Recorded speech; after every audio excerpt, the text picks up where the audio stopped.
area. And for more on what happened in Ocean City today, here's Mike Valerio.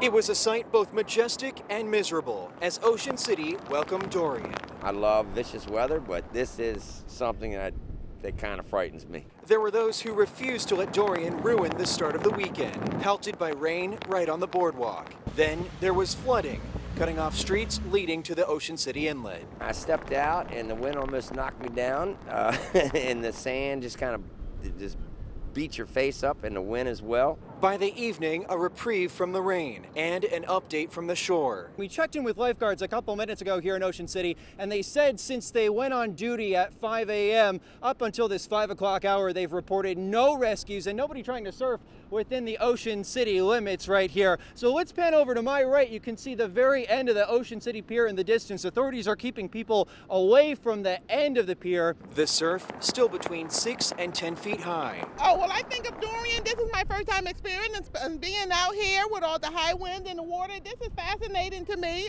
For Michelle, she and 36 of her friends and family flock to Ocean City every year after Labor Day. So there's no way that Dorian or any storm would stop your annual tradition? No, we will still come anyway, like we're here today. Here to stay with an unwelcome guest, here and gone.